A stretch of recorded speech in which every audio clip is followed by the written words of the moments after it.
Bueno, ahora sí ya buenos días a todos.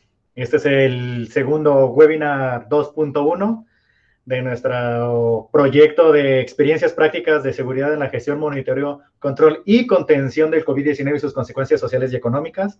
En esta ocasión se ha decidido dividir, dado que son siete partes de este proyecto, en dos distintas presentaciones. Esta primera presentación va a tener tres trabajos. El primero sobre violencia familiar en México durante la pandemia. El segundo va a ser sobre innovación tecnológica, seguridad y COVID en las ciudades globales. Y el tercero va a ser el COVID y su impacto en la zona y su impacto económico en la zona de Guadalajara. El orden va a ser el que acabo de mencionar. Van a ser 20 minutos como máximo por presentador. A los 15 minutos yo le informo que le quedan 5 minutos más para seguir presentando. Después de que presentes y decidimos que hay alguna pregunta, duda y demás, o bien nos vamos hasta el final, dependiendo de cómo se dé esta sesión, ¿no? Si se da la sesión normal, entonces después de los 20 minutos de la persona, dejaríamos unos 10 minutos para preguntas y demás, y la siguiente presentación. Entonces, la primera presentación corre por cuenta de Aurea Grijalva y su presente servidor, así que déjenme de una vez, se las voy compartiendo.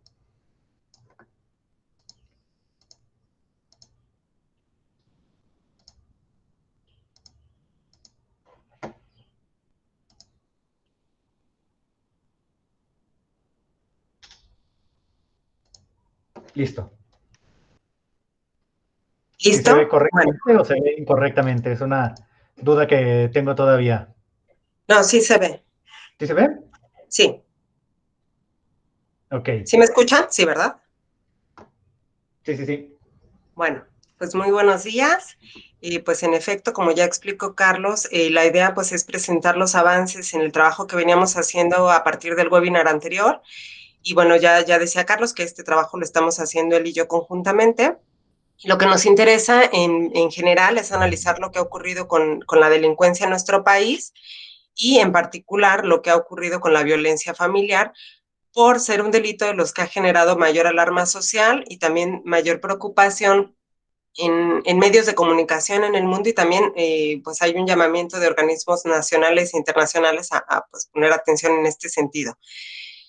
Si quieres pon la siguiente, Carlos, por favor.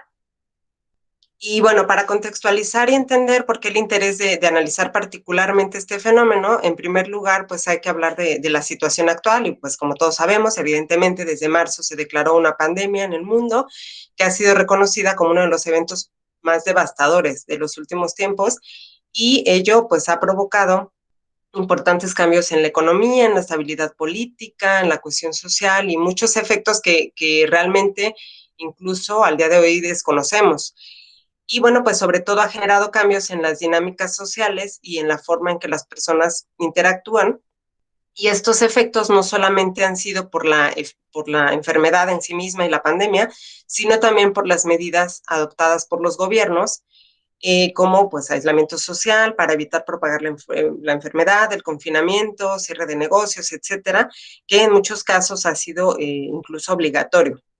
Entonces, todo este cambio en las dinámicas pues hace esperable que surjan cambios también en los índices de criminalidad en general, ya sea a corto, mediano y largo plazo. Y también es esperable que estos cambios pues se centren sobre todo en grupos especialmente vulnerables, bueno, entre otras cosas porque se dificulta el acceso a la justicia, ¿no?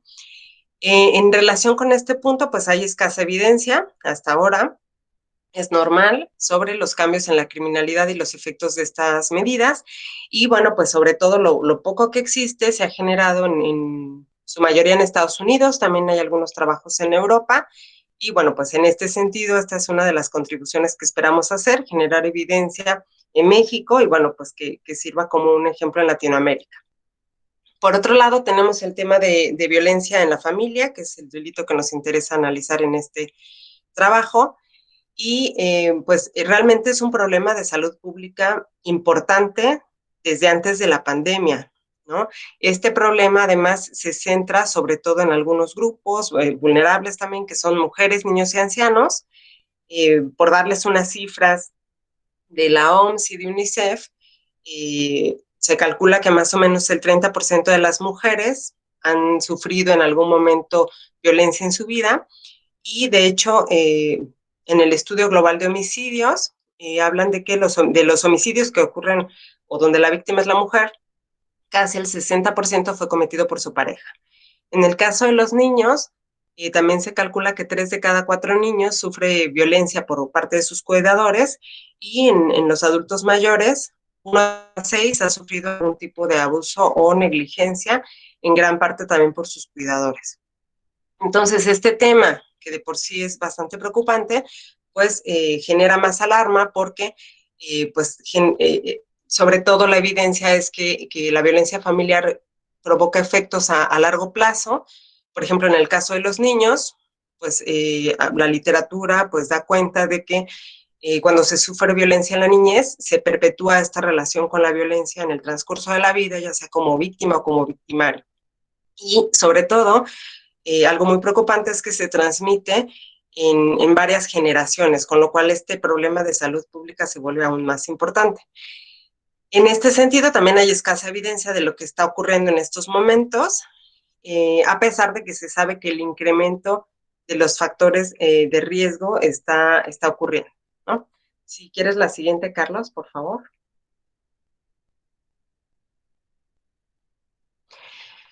Ok, ahora, por qué esperar un cambio en el delito de violencia familiar? Hay varias teorías criminológicas, no me voy a detener por cuestiones de tiempo en la explicación de cada una, pero podríamos pensar que las principales para entender esta relación serían la teoría de las actividades rutinarias, la teoría de la desorganización social y la teoría de la tensión o frustración. Pero lo que podríamos decir es que a partir de estas teorías habría ciertas explicaciones y variables que ayudarían a entender por qué podríamos esperar este cambio y en general pues tiene que ver con el cambio en las dinámicas, ¿no? Por un lado, el cambio de las estructuras de oportunidades, que tiene que ver con la teoría de las actividades rutinarias, y la idea es que se han generado cambios a partir sobre todo de las medidas en el espacio público, en el espacio privado, también en las dinámicas que realizan las víctimas, los ofensores e incluso cambios en el tiempo de las actividades. Por ejemplo, de la poca evidencia que existe, pues algunos ya han reportado que hay un cambio interesante en el momento en el que ocurre la violencia familiar. Por ejemplo, si solía presentarse más en fines de semana, pues parece que sobre todo en algunos casos han encontrado que el aumento se está dando sobre todo entre semana y en un horario laboral. En segundo lugar, pues podríamos hablar del consumo de alcohol y drogas, que también hay muchos reportes de que en la época de aislamiento y de pandemia se ha dado un aumento del consumo, pero además con el cierre de los establecimientos, este aumento se ha dado sobre todo en casa, ¿no? Este consumo. Entonces, pues es muy vasta la evidencia que habla de la relación del consumo de sustancias, especialmente del alcohol, con la violencia. También podemos señalar el estrés, que pues está relacionado no solo con la preocupación por la enfermedad misma, sino también con la incertidumbre laboral y económica que se ha dado a partir de todas estas medidas gubernamentales. La disminución en el soporte social es algo muy importante de resaltar. Las mujeres, pues se ha dicho mucho que se han disminuido las redes sociales de familiares, amigos o instituciones que ayudaban a detectar problemas en las familias. Y, por ejemplo, pues en el caso de niños, al cerrarse las escuelas, también se ha cerrado una importante forma de detección de violencia infantil, que eran los maestros. En el caso de las instituciones, pues también se han visto afectadas en su funcionamiento, pues hay reducción de personal, enfermedad dentro de los funcionarios, cierre de algunas instancias. Y bueno, esto no ha ocurrido no solamente en el área de seguridad, sino también en las áreas de salud, de asistencia social. Y pues esto también dificulta se conjuga con la dificultad que tienen las personas para acudir a instituciones a presentar denuncias. Y finalmente la situación económica que se ha cambiado tanto en el caso de la víctima como del ofensor. Ya había hablado del estrés, que tiene más que ver con el corto plazo, pero también hay cambios esperables a largo plazo de estas situaciones económicas que también se relacionan con la violencia. La siguiente, porfa, Carlos. Bueno, la evidencia sobre los efectos de la pandemia en la violencia familiar, como ya les había dicho, es realmente incipiente y además con resultados muy diversos. Esto es, creo, hasta cierta medida natural porque pues se utilizan diferentes datos, diferentes métodos y diferentes momentos, ¿no? Algunos han estudiado sobre todo muy al inicio, otros meses después, en fin. Entonces, algunos han encontrado algún aumento, ahí pongo unos ejemplos, otros han evidenciado un aumento solo inicial y una vuelta posterior a la tendencia que se venía presentando, y otros tantos han encontrado que no hay ningún efecto. Pero sobre todo estos últimos trabajos, los que no han evidenciado ningún efecto, pues señalan algunos aspectos que pueden estar afectando el resultado y que es importante tener en cuenta. En primer lugar, el tema de la cifra negra, pues sabemos que el delito, uno de los delitos con mayor cifra negra es justamente la violencia familiar, que además pues tiene que ver con la desconfianza en las autoridades. También es un delito en donde se da mucho la revictimización y bueno, pues hay miedo a las consecuencias, sobre todo en el caso de las mujeres. La investigación previa pues habla de que las mujeres no solamente no denuncian por miedo a las consecuencias en ellas, sino a las consecuencias en la familia. Por otro lado, ya dijimos la imposibilidad de denuncia, toda esta afectación en las instituciones, pero también porque al incrementarse la convivencia entre víctima y victimario, pues la víctima tiene menos posibilidades de tener un espacio para denunciar. Incluso se habla de que pues tiene o está siendo más vigilada en los medios que tiene de comunicación. La dependencia económica es un factor para inhibir la denuncia y pues puede estarse agravando posiblemente, y bueno, pues en general menos soporte social, lo que conlleva mayor vulnerabilidad y a considerar que las consecuencias de denunciar pueden ser más graves, ¿no? Y bueno, pues en general el miedo. Y la siguiente, Carlos. Entonces, bueno, ante todo este panorama, nosotros nos hacemos varias preguntas de investigación, que es lo que intentamos explorar. Lo vamos a hacer en primer lugar con las denuncias y nos estamos planteando la posibilidad de utilizar alguna fuente alterna para darle mayor robustez a los resultados. Y en primer lugar, pues lo que queremos saber qué ha ocurrido en esa tendencia nacional, comparando con los delitos en general. También queremos indagar qué ha ocurrido particularmente en las zonas metropolitanas, en el entendido de que son las que han sido más afectadas tanto con la pandemia como con las medidas, en donde se han dado mayores cambios en la dinámica social.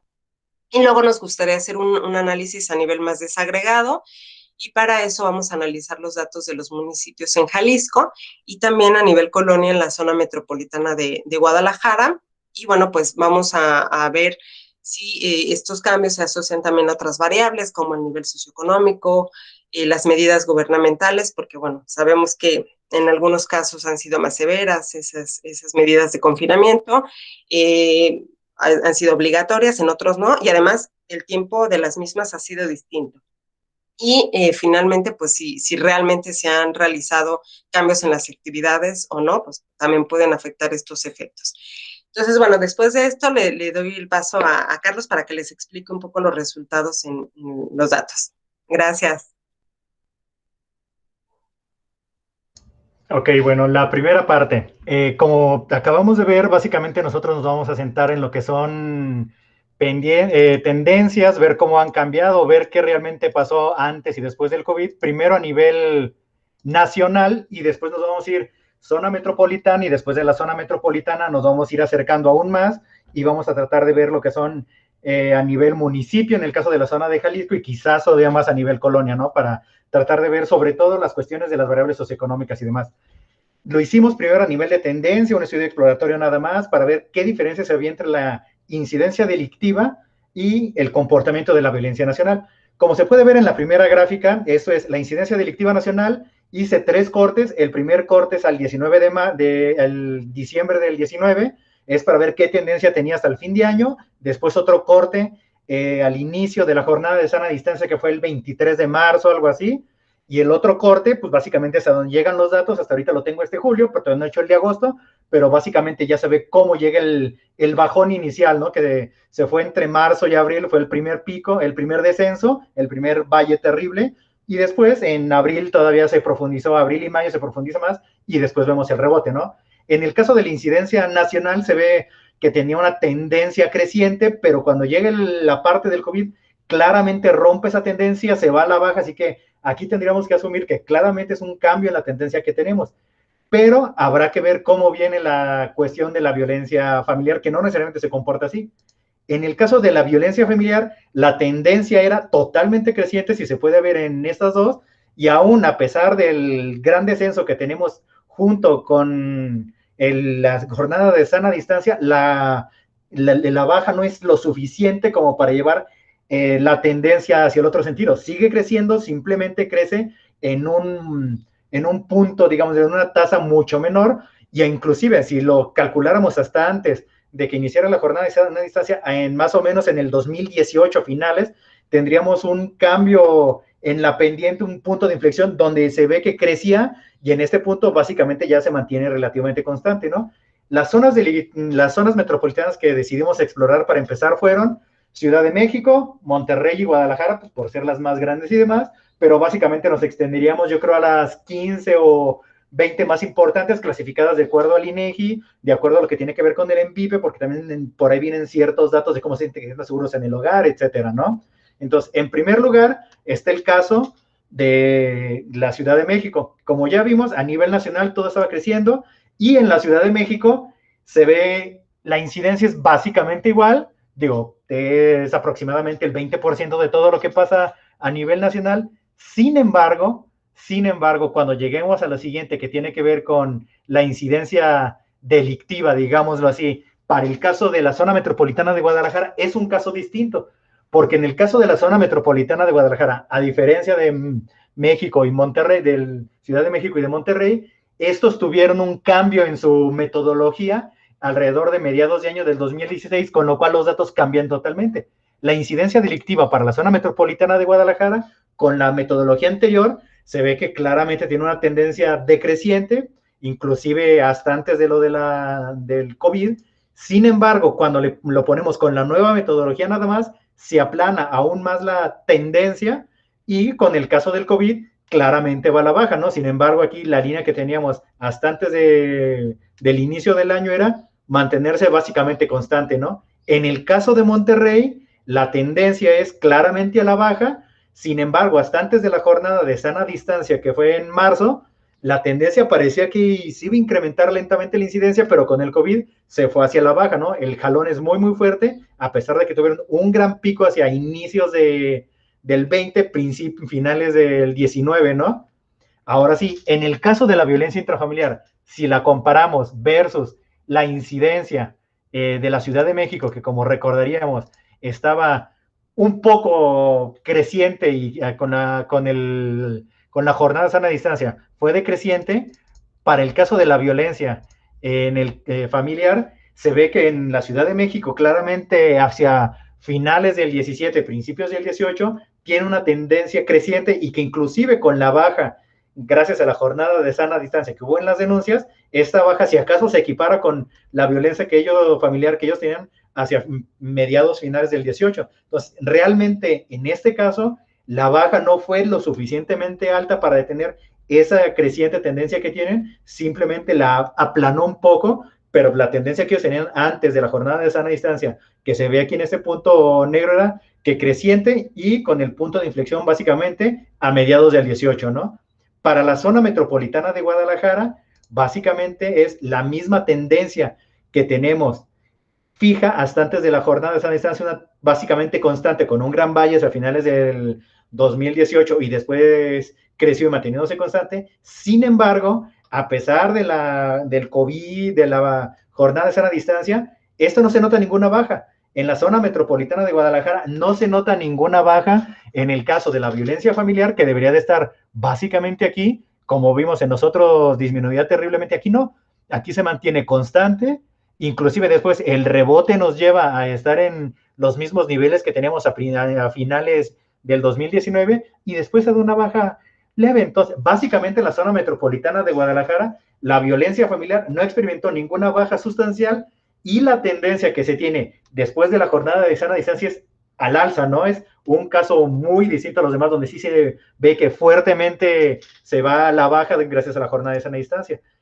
como podemos observarlo aquí, ¿no? Y en el caso de Monterrey es un caso todavía mucho más marcado donde, ok, si bien teníamos una tendencia hacia la baja, con el COVID todavía, con la pandemia, se ve que la tendencia es muchísimo más a la baja, ¿no? En este caso, a pesar de que ellos tenían unos niveles muy altos, hacia finales del 17, principios del 18, se nota el punto de inflexión y tiende a descender, incrementándose esta tendencia todavía más hacia finales hacia el inicio de la jornada de la sana distancia, que con respecto a lo que ellos tenían en el punto de su incidencia delictiva es muy, muy distinta a la tendencia. Ellos tenían una tendencia en su incidencia un poco a mantenerse y quizás a crecer, y con la jornada de sana distancia disminuyó, mientras que en el caso que tiene que ver con la violencia intrafamiliar, en la violencia dentro de la familia, se nota claramente el descenso, así que ellos son de los pocos que sí se ve claramente cómo la tendencia se hace la baja, mientras que en el caso de Guadalajara, y en el caso que es creciente, y en el caso de la Ciudad de México, también se nota cómo la tendencia es a crecer. Entonces, como lo podemos ver a nivel nacional, la violencia es, ok, va a disminuir, ahora con la pandemia se nota cómo se jaló todo, mientras que a nivel zonas metropolitanas la tendencia es muy, muy, muy distinta, ¿no? Se mueve de manera muy, muy distinta entre todos, llegando en el mejor de los casos a una violencia decreciente para Monterrey. Entonces, lo que nosotros nos planteamos aquí explorar es el porqué de cada una de esas zonas, ¿no? Igual ya cuando le metamos las variables socioeconómicas, cuestiones de educación, cuestiones de marginación de acuerdo al Coneval, etcétera, etcétera, veríamos que quizás se podría ver algunas variables que se relacionarían, aunque así a grosso modo vemos que dos zonas metropolitanas que en general se supone que tienen poblaciones parecidas y demás, se comportan de maneras muy, muy distintas cuando vemos las tendencias de violencia y cuando vemos las tendencias de la incidencia delictiva. Entonces, básicamente es lo que nosotros llevamos hasta aquí, es como una primera aproximación, si lo queremos ver así, y esta aproximación básicamente a lo que nos lleve a saber que las zonas metropolitanas se comportan de manera muy distinta a cómo se comporta todo a nivel nacional, y que inclusive entre zonas metropolitanas los comportamientos son muy, muy dispares, partiendo de cómo está su incidencia delictiva y terminando en cómo es su violencia, ¿no? Entonces, esto trataremos de ver cómo se comporta ya cuando le metamos más variables socioeconómicas y ver realmente qué es lo que está pasando por ahí.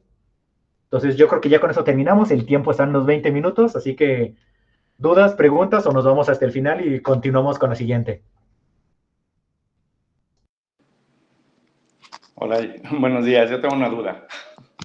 Igual no puse atención. Buenos días a todos.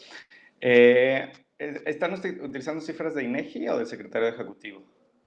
No, son las cifras del Secretariado Ejecutivo, las que saca de denuncias en general. Ah, ok, muy bien. Es que vi durante la etapa, tengo por aquí una gráfica, pero ya no me acuerdo, había una disminución de carpetas de investigación que era muy, bueno, 200 carpetas de investigación, ese era el Valle, ¿no? En la zona metropolitana de Guadalajara, Sí, sí, sí. que son pocas, pero teniendo picos de 700, 800, si no mal recuerdo, en violencia familiar, pues es un porcentaje alto de disminución durante los meses. Y luego lo que me acuerdo que veo es que se termina el confinamiento en mayo, en abril, mayo, y vuelven los números anteriores. Sí. ¿No? O sea, en la zona metropolitana de Guadalajara no pasó nada, como quien dice. Exacto, pese a que sigue habiendo una disminución en la movilidad, ¿no? O sea, siguen las oficinas cerradas, digamos, en cierta forma, no ha regresado al pleno estado anterior. Entonces, podremos decir que inclusive se agrava, ¿no? Así es. Tienes una situación de confinamiento y vuelves a valores iguales, pues entonces tienes un problema serio. O es la acumulación de las denuncias que no se hicieron durante el periodo, también puede ser. Eso estaría interesante pedirle a la fiscalía que hiciera un estudio. Pero no, están muy buenos y no sé si su mano nos va a contar. Creo que en Monterrey hicieron muchas cosas ahí. Los presidentes municipales estuvieron muy movidos para evitar la violencia intrafamiliar y la fiscalía también, si no me recuerdo, que es de las pocas autónomas con autonomía total. Entonces no sé si Andrés quiera decir algo, pero bueno, están muy interesantes los datos. Gracias.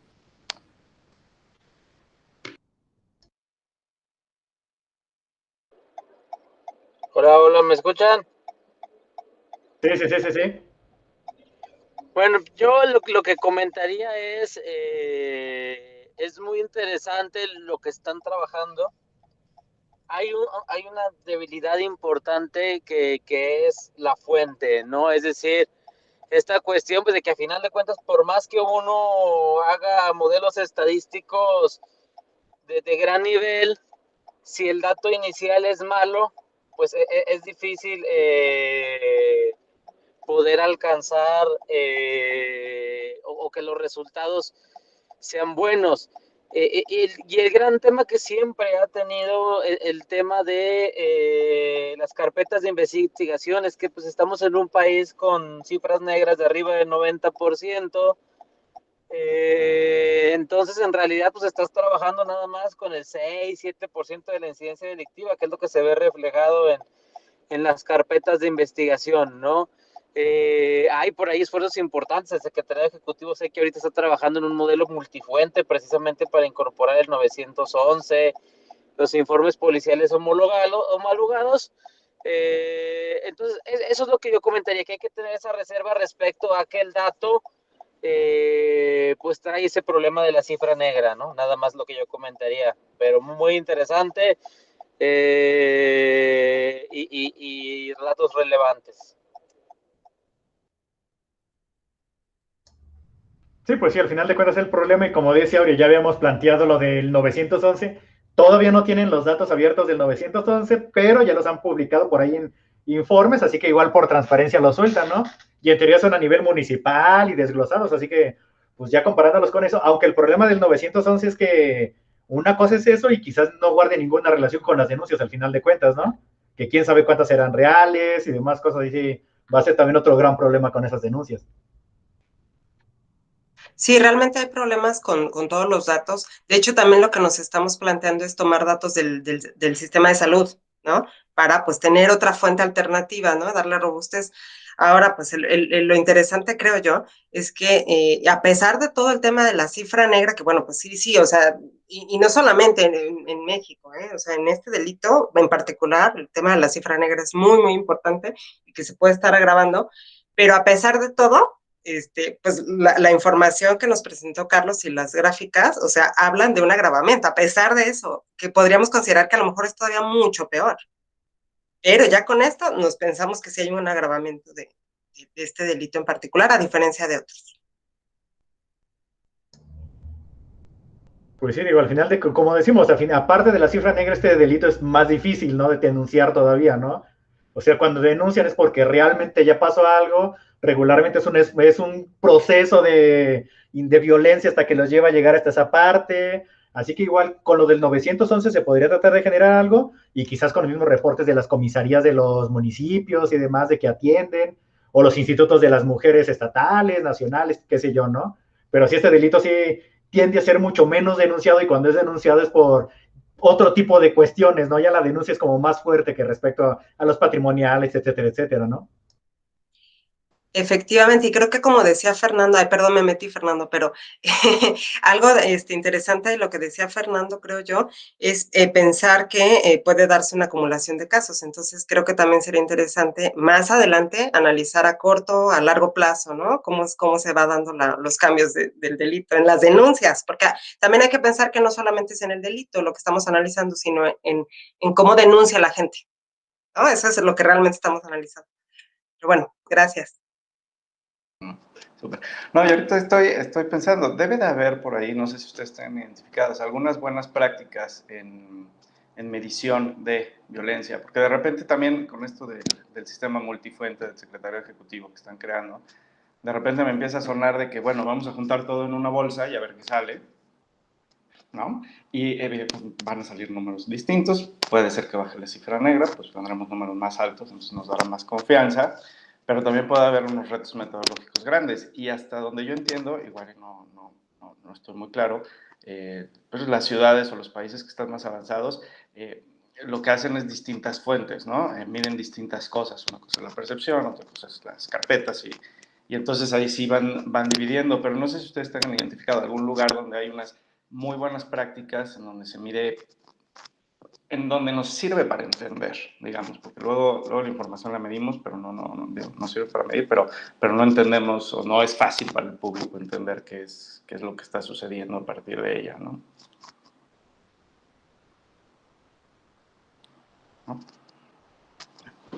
Oye, Carlos, No, aparte tú recuerda que este delito es hasta como por campañas, ¿no? De vez en cuando el gobierno llega y hay oleadas de denuncien, mujeres, nosotros las apoyamos, tenemos el botón de pánico, bla, bla, bla, y quizás en ese momento es cuando despegan, eso sí no lo sabemos, no sabemos qué tanto funcione, ¿no?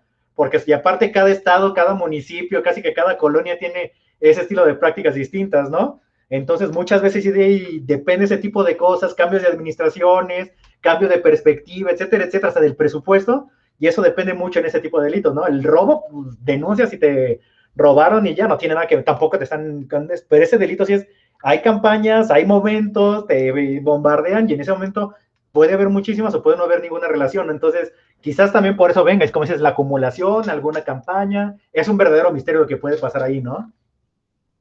Sí, en este caso creo que algo que importa mucho es el tema de la sensibilización, ¿no? Entonces, en muchos países de pronto se nota un aumento muy importante, que no tanto es del delito, sino lo que les decía hace rato, de la denuncia, ¿no? No es un cambio en el delito. Entonces, creo que aquí también habría que pensar que no solamente estamos analizando, aproximándonos al delito, sino en la forma de denuncia, ¿no? Y entonces también en esto tiene que ver mucho qué entiende la víctima por violencia, ¿no? Y en fin, y creo que en la zona metropolitana de Guadalajara, pues es muy claro, como lo explicó Carlos, pues que un cambio en la forma de aplicar la justicia refleja un cambio muy grande en la forma de denunciar, ¿no? Que ya venía antes de la pandemia. Pero sí, hay mucho debate muy interesante al respecto. Bueno, yo ahí, si puedo comentar, ¿se puede, Carlos y Aurea? Sí, tú échale. Bueno, yo precisamente comentaba esto que comenté ahorita porque yo estoy trabajando algo similar. Y precisamente en el de violencia familiar, a la hora en que comparo, yo estoy trabajando exclusivamente en la zona metropolitana de Monterrey. Y a la hora en la que comparo denuncias contra llamadas confirmadas al 911, al menos en mi caso, que digo, eso ya es algo que platicaremos en la próxima sesión, ahí ya como comercial va de la próxima, pero son tendencias totalmente distintas.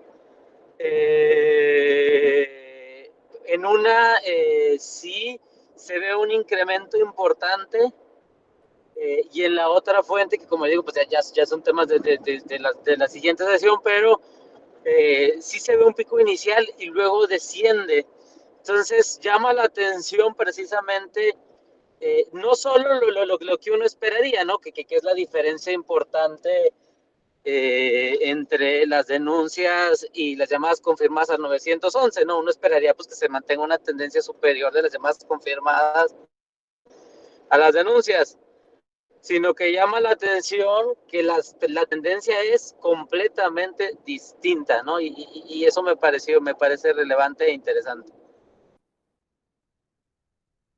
Yo con eso quiero comentar algo rápido. Esa diferencia entre llamadas y denuncias más formales se ha evidenciado en mucha literatura en el mundo, en el caso de la violencia familiar. Y bueno, pues por un lado muchos discuten que lo que se está haciendo es nada más llamar, pero no formalizar las denuncias, ¿no? Y por otro lado, también lo están, digamos, achacando a que se están realizando más llamadas por parte de vecinos o por parte de, sí, en general de vecinos que también están confinados y entonces se escuchan más lo que ocurre en el entorno familiar del otro, no necesariamente por las víctimas. Entonces realizan las llamadas, va la policía, pero la víctima no denuncia. Entonces también es algo muy interesante explorar cuando se tienen datos buenos, ¿no? Pero pues ya sabemos el problema. ¿Sabes qué, Aurea? Carlos, viendo bueno, un poquito que alcancé a ver de las gráficas, particularmente esa gráfica de la violencia intrafamiliar comentaba, el comportamiento de la tendencia es como estocástico. ¿A qué voy con esto? De que la variable esta presenta comportamientos distintos en periodos de tiempo, incluso antes COVID, después COVID, o sea, se comporta aleatoriamente. Creo que si van a buscar un modelo que emita causalidades en términos o variables que se relacionan con estos comportamientos de violencia, es importante que no analicen la serie en su nivel como la están manifestando, porque pareciera ser que presenta una raíz unitaria en términos de su comportamiento. Y raíz unitaria significa que tiene un comportamiento estocástico en términos de su tendencia. Y modelar esa variable podría resultar con estimadores sesgados, ¿no? Entonces, pareciera ser que el comportamiento es aleatorio. De pronto pareciera ser que las alzas y bajas que presenta la variable en un periodo no necesariamente coinciden con las altas y bajas de otro periodo, que no necesariamente tiene que ver con el COVID. Y después viene el COVID y viene un efecto, otro cambio de tendencia. Entonces, los cambios de tendencia son muy marcados en los horizontes de tiempo que están analizando. Entonces, para eso yo pienso que es importante ver las pruebas estas de raíces unitarias en las series de tiempo que tienen, en caso, porque ahorita están en la etapa descriptiva, en el análisis tendencial, pero sí, cuando quieran presentar modelos ya de causalidad, sería importante precisamente corregir esos problemas de raíz unitaria, como se les conoce en econometría, para poder modelarla concretamente. Pero eso es lo que alcancé a apreciar en algunas gráficas, no en todas. En algunas sí la tendencia es determinista y pues creo que no hay problema en ese sentido. Pero en algunas, y peculiarmente en la parte de violencia intrafamiliar, que me llamó la atención ese comportamiento aleatorio de la variable. Quizá me equivoco, pero es una observación que tengo ahí sobre las gráficas, que posiblemente pueda abonar a su trabajo. No, pues muchas gracias. Creo que es buen comentario para tenerlo en cuenta, sobre todo cuando, como dices, para la causalidad. Entonces, creo que muchas gracias. Tomamos nota.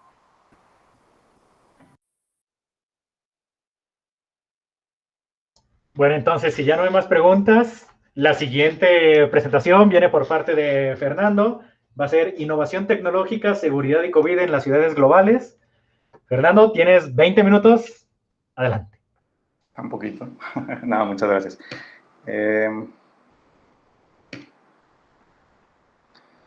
ver si puedo compartir la pantalla.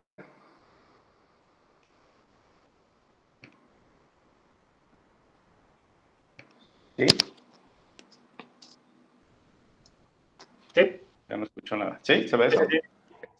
Ok, muy bien. Bueno, voy a intentar ser corto. Pues tiene, bueno, yo creo que sí tiene relación con lo que acaban de presentar, de cierta forma. Que básicamente esto, lo que estoy intentando es identificar ese punto de encuentro entre el uso de las cuestiones policiales, las tecnologías y el COVID. Entonces, cómo se utilizan o han utilizado las policías las tecnologías en las labores que les han dado para el control de COVID. Y esto lo estoy buscando, bueno, lo estoy centrando en las ciudades globales por diversas cuestiones, pero lo primero sería que en las ciudades globales es donde hay más intercambio de personas, teóricamente, fuera de todos los demás intercambios económicos y sociales que se van dando, la mayor movilidad de personas. Y esto viene a colación porque, pues, al parecer, el virus llevaba ya cierto tiempo antes de que se diera se identificara como tal, que se diera la emergencia de pandemia, ya dando vueltas por el planeta. Entonces, teóricamente, los lugares donde pudieron haber tenido mayor número de casos o donde se pudo esparcir con mayor fuerza son las ciudades globales, que tienen la mayor interconexión. Y por otro lado también está la cuestión de que tienen generalmente los mayores recursos económicos para poder desarrollar medidas, igual que poder político.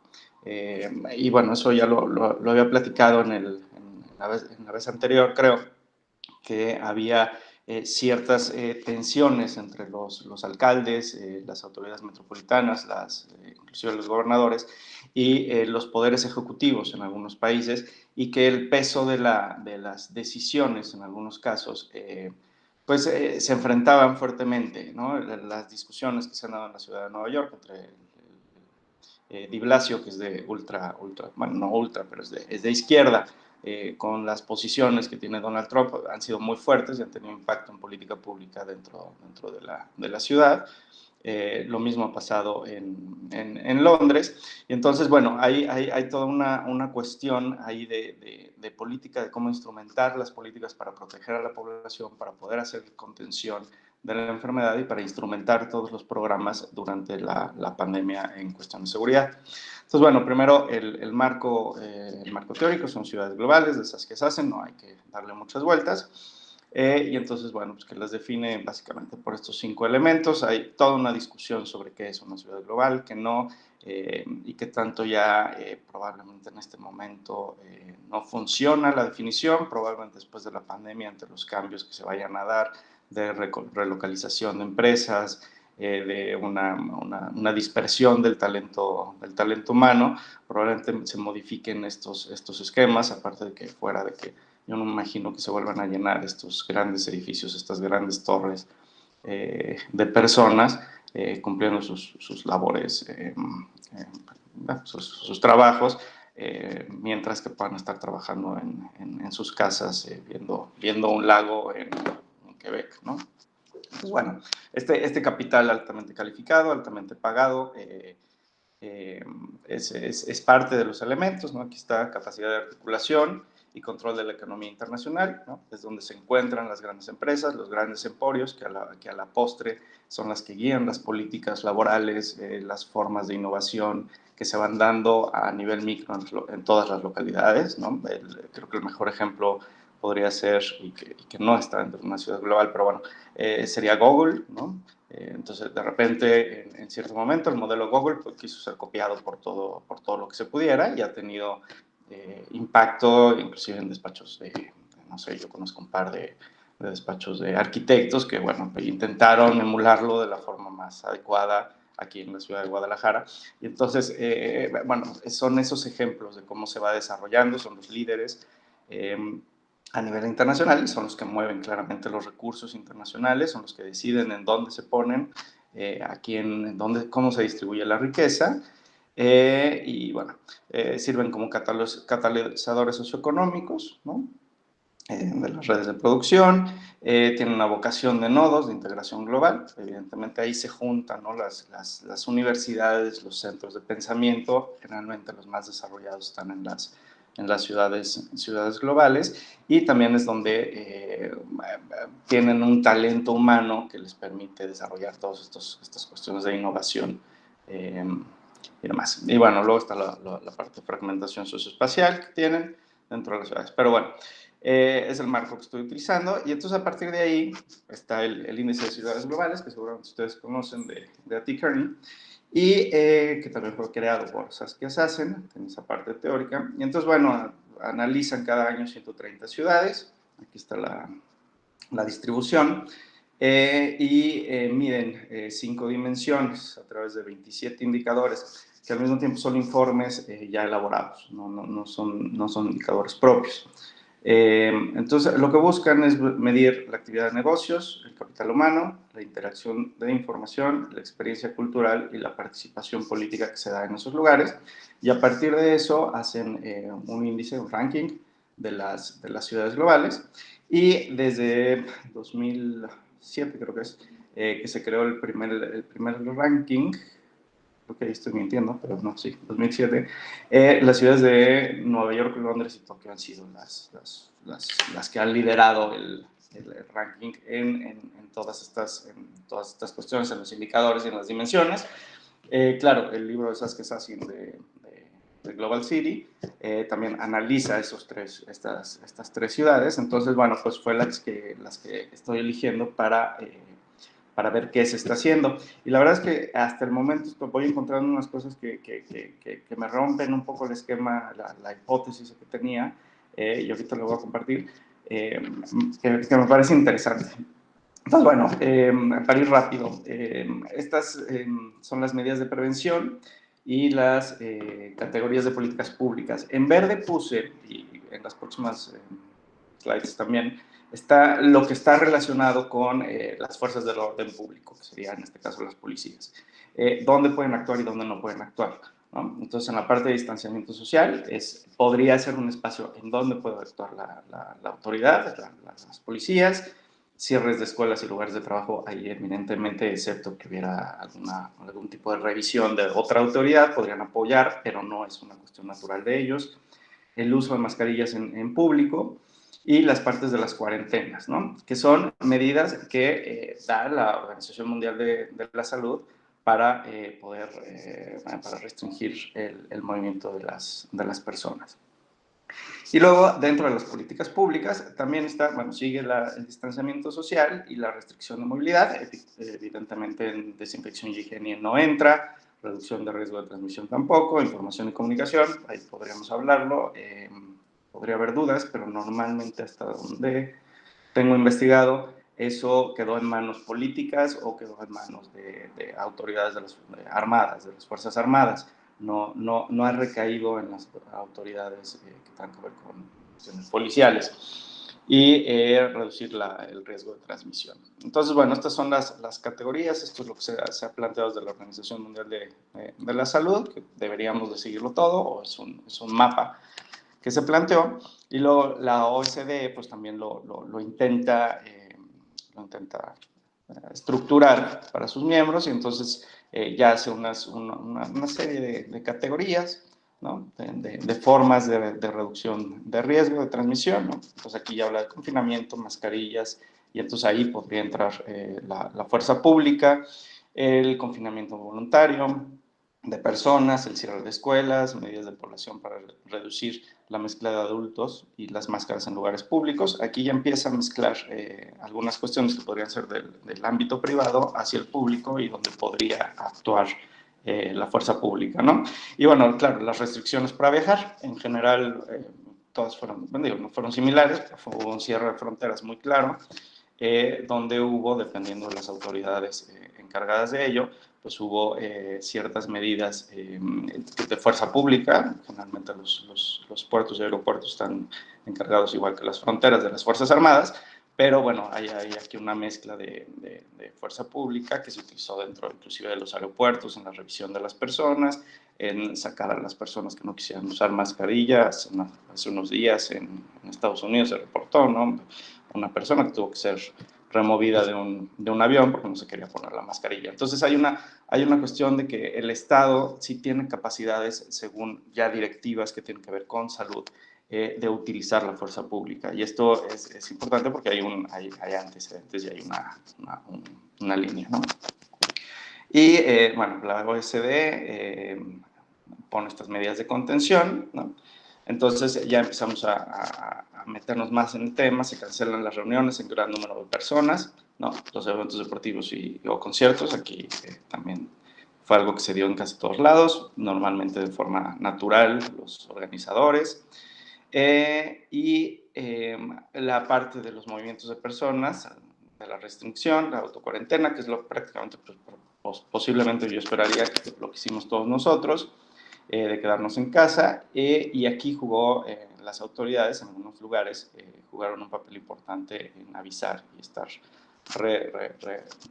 reconsiderando, hacer reconsideraciones a los ciudadanos para que no salgan de sus casas, y los movimientos de personas, ¿no? Que ya se dieron las restricciones severas que se vieron en algunos países. Entonces, bueno, teniendo este mapa en mente, hay ciertas cuestiones que donde sí actúa la policía, o sea, donde sí se podría que el orden público esté actuando, que viene desde las recomendaciones y son generales para todos. Entonces, sí hay un marco claro que nos podría servir como una guía de hasta dónde y en qué podrían actuar las autoridades, ¿no?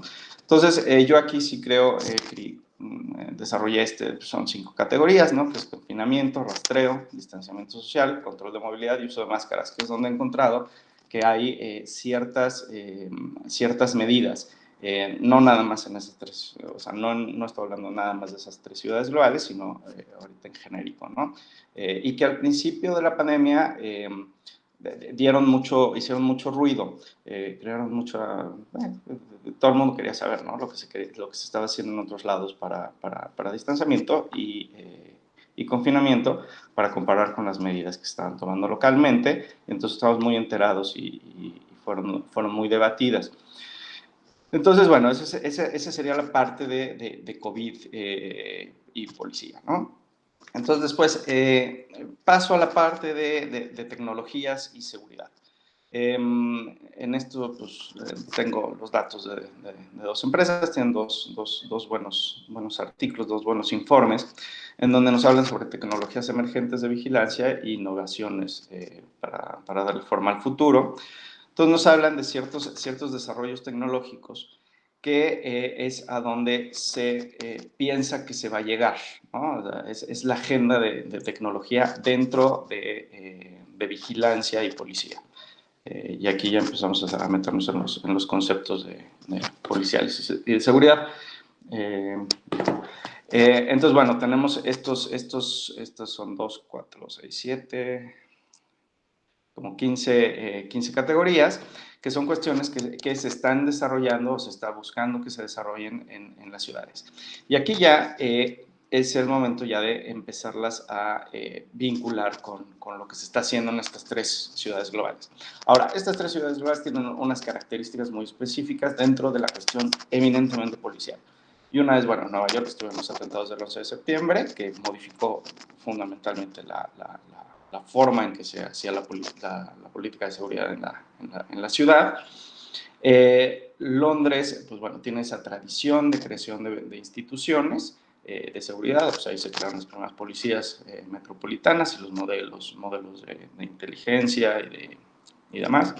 Y luego tenemos a Tokio, que Tokio ahí sí, es una ciudad que tiene culturalmente muy distinta a las anteriores, con una densidad de población muy grande y que tiene unas políticas de seguridad que para nosotros podrían ser raras, tienen que ver o sea, diferentes, pues son más de contención, son más de educación, pero tienen fuerzas policiales importantes, ya que tienen organizaciones criminales transnacionales como los Yakuza.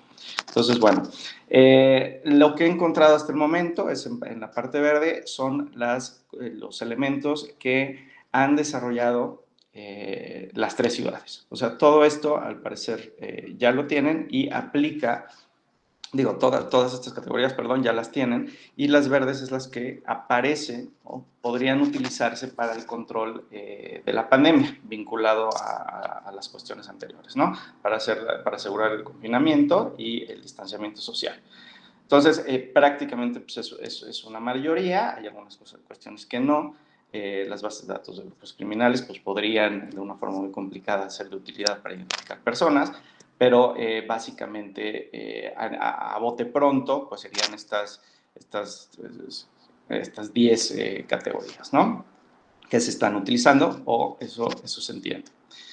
Entonces, bueno, para el Departamento de Policía de Nueva York, lo que puede hacer es, y así vamos a dejarlo, lo que puede hacer es convocar, dispensar y detener a las personas. Poner multas de $250 a $500. Claro que esto, si hay una reincidencia, van subiendo. Y detener a las personas que se nieguen a seguir las indicaciones o, y aquí ya se suma con la normalidad policial, pues las personas que se resistan al acto de autoridad. En Estados Unidos es muy común que una persona sea detenida porque se resiste a cumplir lo que se le está pidiendo. Y entonces, lo que he identificado que están haciendo, y eso sí, hay evidencia de ello, es reconocimiento facial para la identificación de personas con máscaras. Tienen un problema serio porque el reconocimiento facial pierde todo sentido con las máscaras, pero ya están probando los sistemas para quitar la máscara, digamos, de alguna forma, y utilizar lo poco que queda de la cara para identificar a las personas. El análisis de imágenes, están volando drones, ahí abajo están volando drones por los parques, en los espacios públicos, para identificar dónde hay personas y dónde no hay personas, y entonces movilizar los pocos y escasos recursos que tiene la ciudad en cuestión policiales. Luego hay toda una discusión sobre si se está utilizando inteligencia artificial o no para identificar a las personas que no están cumpliendo la normativa. Aquí las policías están todavía, bueno, el departamento de policía está muy reservado y es información que no ha querido dar. No sabemos, pero es una de los hilos que en algún momento hay que rascar. Luego el sistema de videovigilancia, están utilizando las cámaras térmicas, un porcentaje importante de todo el sistema tiene térmico, entonces pueden identificar quiénes están con temperaturas altas para poder acercarse a ellos. Y luego hay un monitoreo de redes sociales y para desmentir las noticias falsas, que ya saben, en Estados Unidos es un problema muy serio. Entonces, esto es lo que hasta ahora he identificado que está haciendo el Departamento de Policía de Nueva York en los diversos niveles de confinamiento. Ahora va a empezar otro y vamos a ver si sacan pues nuevas cosas tecnológicas de aplicación. Creo que voy muy mal de tiempo, ¿verdad? Pero bueno.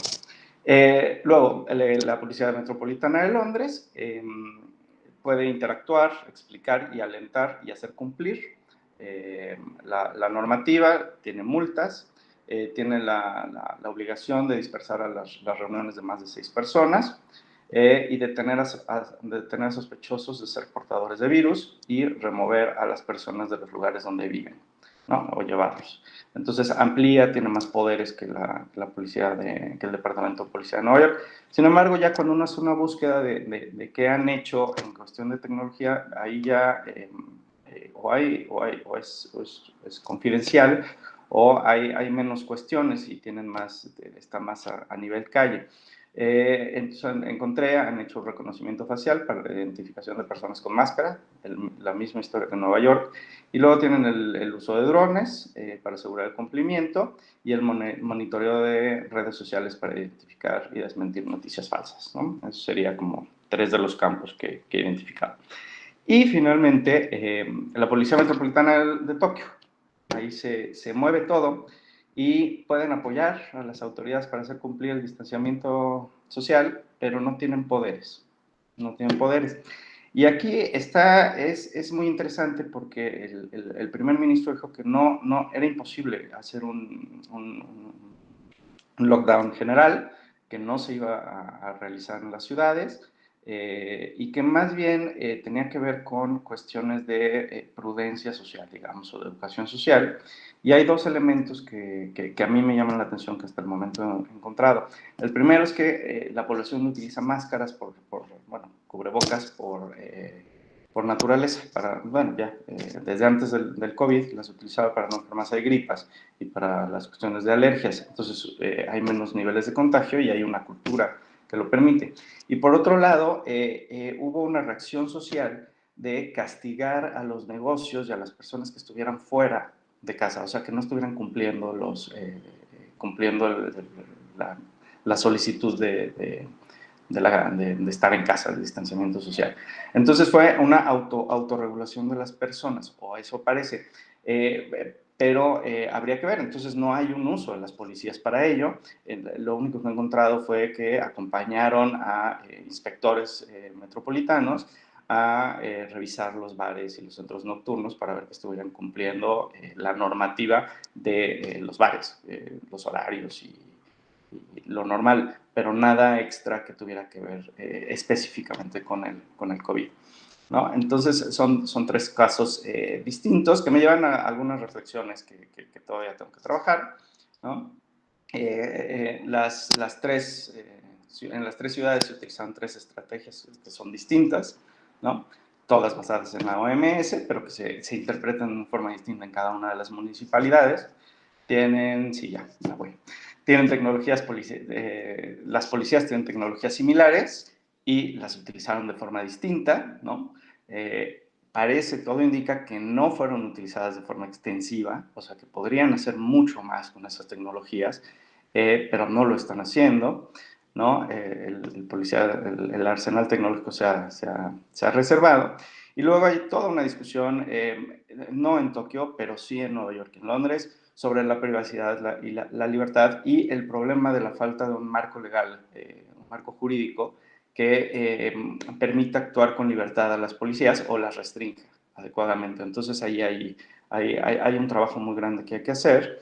Y bueno, pues la cuestión cultural de cada ciudad, no hubo un trabajo igual en estas 3 ciudades globales, pese a que son las 3 ciudades globales, y existen dificultades, o se me están presentando dificultades para identificar la forma en que se utilizan las tecnologías. En muchos casos nada más son anuncios de cosas que se piensan hacer o que alguien está patrocinando, pero que no se implementan en la ciudad. Entonces, hay dificultades para definir. Y eso es todo. Muchísimas gracias. Espero no haberme pasado más de mucho tiempo. Ahora sí, después de que Fer ya terminó su disertación, preguntas, dudas, cuestionamientos.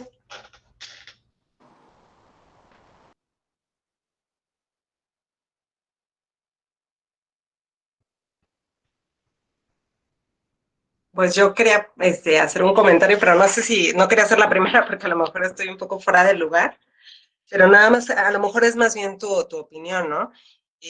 Pues tú sabes que mucho se ha trabajado en el tema de acercar a los ciudadanos con la policía, pues en cuestiones de, pues lo que hablábamos hace rato, ¿no? Por ejemplo, en el tema de las denuncias, pues gran parte es la desconfianza, ¿no? Entonces, acercarlos, generar confianza, proximidad. Entonces, a mí, pues de pronto todo esto me inquieta un poco de tanto uso de tecnologías, si no crees que a la larga pueda afectar pues los avances que se han tenido, ¿no? En cuanto a la brecha social. Por ejemplo, pues hay pues mucha evidencia de cómo los ciudadanos ante el uso de cámaras pues se sienten hipervigilados, por ejemplo, y esto ha generado pues una desconfianza en las instituciones también, ¿no? Y esto pues tiene efectos a largo plazo. Entonces, no sé si tú crees o cómo ves esta situación, sobre todo qué va a pasar a largo plazo con lo que se había logrado, ¿no? Y más en lugares donde hay gran desconfianza en las instituciones policíacas.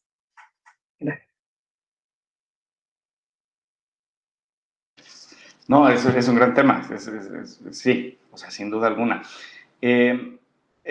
Ahí entra, o sea, yo lo que he visto es, por un lado, por ejemplo, en Londres, en Inglaterra, que hay una cultura de preservación de la privacidad y los derechos y que se niegan fundamentalmente a que, a que el Estado intervenga y se meta en su vida privada. Hay una discusión grande que en este momento de pandemia, que probablemente es como un pico en la historia, está medio perdido, ¿no? La Corte hace unas semanas ya dijo que sí se puede utilizar la inteligencia artificial en las policías, ¿no? O sea, jurídicamente ya pueden actuar, y la cuestión de la legitimidad que puedan tener o no de actuar, hijo, es que se está viendo los sesgos son tan evidentes en los algoritmos que se están utilizando. Si ya estaba demostrado que los algoritmos eran racistas, que estaban enfocados en ciertas poblaciones, en las minorías y demás, bueno, es que ahora están quedando clarísimas hasta territorialmente. Me voy a mover de estos casos porque no son 3 ciudades donde ha habido cierres tan fuertes, pero en España, ¿no? Que están cerrando alrededor, son los barrios pobres. La gente que no puede moverse es la gente pobre. Los barrios ricos, no. Y es por las variables que están analizando. Pues claro, si pones densidad de población, pues claro que te van a salir los lugares donde hay mayor concentración de personas, que normalmente es la que tiene menor ingreso. Y esas personas se pueden mover siempre y solo cuando vayan a trabajar. Pues no se pueden tomar una cerveza, pero sí pueden ir a trabajar. Entonces, ahí hay unas cuestiones que son muy graves y que son reforzadas por la policía. Y todos los problemas que vimos en Estados Unidos, que vienen por el uso de las máscaras y toda la presión social de manifestaciones en contra de instituciones que no están funcionando, no están trabajando para ellos, no están poniendo al ciudadano, por más discursos y por más modelos y por más cosas que creen, la gente no está sintiendo que son para ellos y de ellos. Entonces hay un distanciamiento muy, muy profundo entre una y otra cosa. Que la tecnología se supone, y eso es parte de él, ¿no?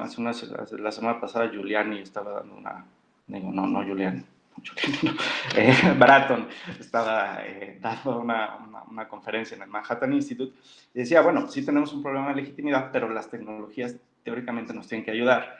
Y tiene un sentido, en esta cuestión de que se están utilizando los drones para vigilar los lugares, pues hay menos presencia policial, o sea, puedes utilizar menos y no desgastar a los pocos elementos que hay y utilizar los recursos para otras cosas, ¿no? O sea, no tiene sentido tener una patrulla estacionada fuera de un parque de 24 horas, ¿no? Con 2 elementos por si sucede algo. Entonces, probablemente es una época donde las fuerzas del orden se tienen que alejar de las poblaciones, dejar un poco que ellos se organicen y las tecnologías pueden permitir eso para intervenir en el momento en que haya un problema que se necesita. Pero hay un problema para la legitimidad. O sea, ver el caso de China de control absoluto de las personas es muy preocupante. Es muy preocupante y es una discusión que sí está, pero yo aquí en México no la conozco, ¿no? O sea, por ejemplo, no de esa forma, no sabemos si utilizan inteligencia artificial, no lo creo, si apenas están organizando los números y están viendo qué hay en las carpetas de investigación, sería absurdo, pero bueno, hay todo grandes temas que, pues, están muy lejanos y están muy poco claros, y perdón, es que me apasiona mucho esto.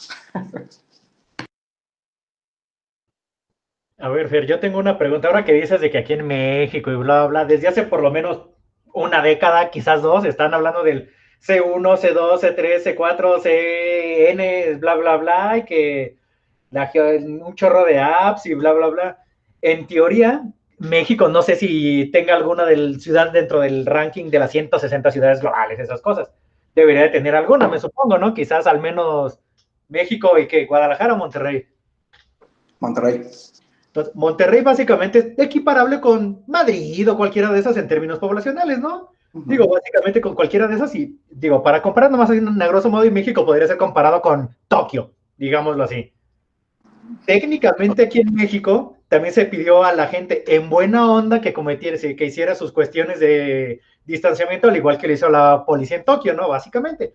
O sea, de que es algo personal, de que no vamos a multar a nadie, bla, bla, bla. ¿Por qué la disparidad en las cosas? O sea, realmente la tecnología en Japón sí jugó un papel en que la gente decidiera mantenerse cuidadito o no, o sea, por cuestión social, mientras que aquí la tecnología, tenemos de 18,000 cámaras, pero solo sirve el 10%, y el 10% solo se ven 3 píxeles, así que básicamente nunca te vamos a agarrar, y eso influyó en que la gente se saliera y no cumpliera las medidas de distanciamiento en buena onda. Sí, a ver, yo creo que aquí hay dos cuestiones. Cuando dices lo de Tokio, sí, no creo que sea tecnológico, ahí sí veo un papel cultural muy importante. La gente se guardó por cultura, por obediencia, digamos, ¿no? Y por cuidarse.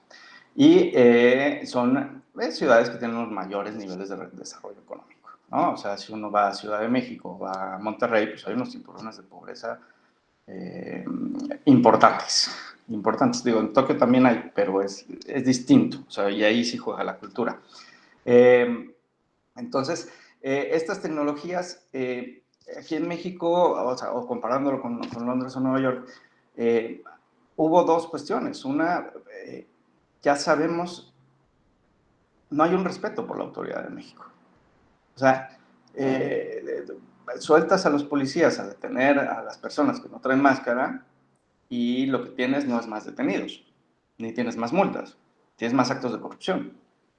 Y ya, fuera de que no tenemos la capacidad técnica ni humana para dispersarlos en todas las ciudades. El único caso que se dio, el grave, pues fue aquí en Jalisco, que no acaba de quedar claro qué sucedió, pero que asesinaron a Giovanni. Esa es la policía que tenemos, que no es ni siquiera, o sea, no es comparable con las otras 3 policías. En Ciudad de México tenemos miles, o sea, son 90,000 elementos de la policía local. y todas tienen un mismo mando. Entonces eso se explica un poco, pero finalmente la gente en las calles no hacen caso a los actos de autoridad. O sea, mandan a volar al oficial de policía. Y eso ha sido con el actual sistema de justicia y el anterior. O sea, eso da igual. La gente no reacciona a la policía porque ves los videos y digo, teniéndolo ahorita en mente, se me ocurrió el de 3 personas que estaban dándole de machetazos a 5 policías y corriendo alrededor de los coches en periférico. Esa es la autoridad, esa es la figura de autoridad que tenemos y es el imaginario que tienen las personas y finalmente, pues sí, las actitudes antipoliciales en México son muy extensas. Ahora, los C5, C4, C2, C1, C lo que sea, hay toda una discusión ahí de qué tanto son cajas vacías. O sea, suenan muy bien, deberían de ser de gran utilidad, pero no funcionan. O sea, lo mejor que tenemos está en la Ciudad de México, es Ciudad Digital, creo que ya se me fue el nombre. Es el sistema de vigilancia de la Ciudad de México que hace los seguimientos, ustedes lo han visto en los videos, en los noticiarios, que agarran a una persona, comete el delito y le van dando todo el seguimiento hasta que es detenido. Pero no es algo que se haga comúnmente y es una parte. O sea, el problema es que estamos lo vemos como una cuestión reactiva, todo esto, ¿no? Ves una cosa en las cámaras y entonces, ¡pum!, manda una unidad. Entonces necesitas tener a una persona ahí sentada viendo las cámaras, que es una de las grandes discusiones, en vez de estar en los temas de inteligencia artificial, de conocer los perfiles, de que se haga automáticamente, de que puedas prevenir los delitos. O sea, las cosas que se están haciendo en otros lados que podrían o deberían de hacer los C5, pero que en México no lo hacen. Y todo la base fundamental es la información. Y ya lo discutimos en la pasada, no tenemos información de calidad. Entonces, por más que le metas información a esas cosas, no va a servir de nada. Entonces, en las cuestiones de seguridad, pues sí sirven para reaccionar. Pero para prevenir, yo ahí tengo grandes dudas. O sea, no lo veo claro. Ni creo que la ciudadanía lo vea claro, que al final son todas las personas que pues, van a recibir esto y que tienen que tener una opinión y una claridad sobre qué significa la autoridad, ¿no? ¿Alguna otra pregunta, duda que tengan de esta parte de la sesión?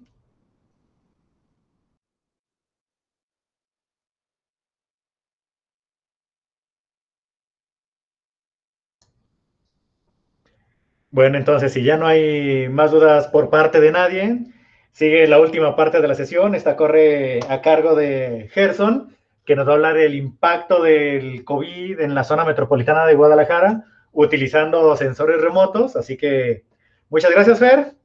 Y el siguiente.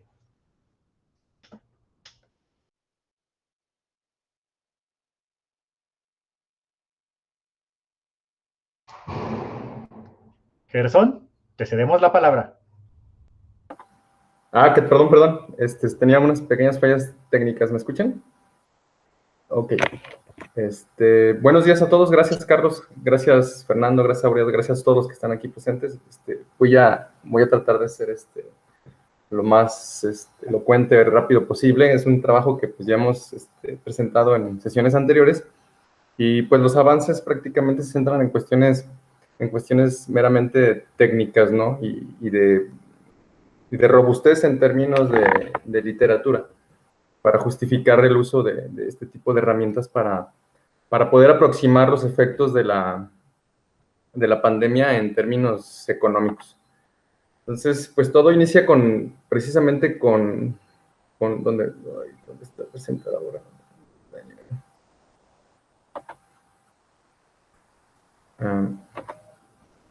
No sé si se vea mi presentación, Carlos. ¿No se ve la presentación? No. Cancelar. Me voy a la opción dice presentar ahora, ¿no? Presentar ahora, luego te da la opción de ventanas, bla, bla, bla, eliges tu presentación y ya. Una ventana, ok. Gracias. Perdón, estoy acostumbrado, hablando de tecnologías, ¿no? Y sensores remotos. Eso de la tecnología es para mí. Bueno, estaba acostumbrado al uso del Zoom y, pues bueno, miren, les presento aquí el trabajo que estoy realizando aquí en este grupo de investigación sobre los efectos del COVID en en cuestiones sociales y económicas, pues bueno, a mí me toca abordar esta parte de analizar los efectos pues, de la pandemia en microrregiones particulares del país. Ya sabemos que la pandemia, pues en el segundo trimestre de este 2020, el INEGI reportó ya una caída, una contracción del Producto Interno Bruto de la tasa de crecimiento del PIB en un 20%, ¿no? Negativo. Entonces, sin embargo, pues, como ya bien han mencionado, pues poco sabemos de los efectos que ha tenido la pandemia en diferentes sectores, en diferentes partes de nuestro país, en términos sociales y en términos económicos. Y particularmente en términos económicos, pues no sabemos cuáles son los efectos que se tienen en los estados de la República, por ejemplo, que sería quizá el próximo dato a esperar del INEGI, pero mucho menos sabemos qué es lo que sucede en los municipios o en las ciudades o en las microrregiones que se puedan analizar a través de estas perspectivas. Entonces, los datos no nos dan para esto. Las instituciones que generan los indicadores económicos pues no tienen la capacidad ni siquiera de respuesta de atender, generar indicadores oportunos de análisis de los impactos desde la perspectiva temporal, pero de la perspectiva espacial menos, ¿no? Entonces, las alternativas a través del uso de estas tecnologías de imágenes satelitales, fundamentado evidentemente en la literatura, pues nos permiten generar indicadores de pronta respuesta que pueden funcionar como proxies de crecimiento económico o de movilidad o de cualquier otra actividad humana para poder precisamente dar seguimiento a los efectos en tiempo real de lo que está sucediendo actualmente con el problema de salud pública, ¿no? Entonces, pues prácticamente, pues la revisión de literatura que se está utilizando para justificar el uso de este tipo de métodos parte de un estudio de Henderson del 2012. Evidentemente, pues ya hay, antes del 2012, a partir del 2001, ya varios investigadores han utilizado herramientas como las imágenes satelitales, específicamente la luminosidad, para poder aproximar crecimiento económico a nivel internacional o de países concretos. Pero Henderson va y expone la eficiencia y la robustez del estimador. Y a partir de ese 2012, pues vaya, se empieza a hacer un boom en el uso de este tipo de herramientas o de métodos para poder hacer ejercicios de diferentes esquemas relacionados con la economía, ¿no? Pero pues, o sea, hay investigadores muy reconocidos como Chen y Nordhaus, Bosch, Sutton, bueno, el mismo Henderson, y pues concretamente, pues aquí en mi trabajo de tesis, yo apliqué esta metodología de Henderson a nivel internacional y la apliqué directamente en el contexto nacional para determinar si la luminosidad o el nivel de luminosidad captada por imágenes satélites se correlaciona con el crecimiento económico de los estados de la República y generar un estimador específico para nuestro país y partir de ese elemento y poder hacer análisis en estos términos, ¿no? Entonces, pues ya la literatura es muy amplia.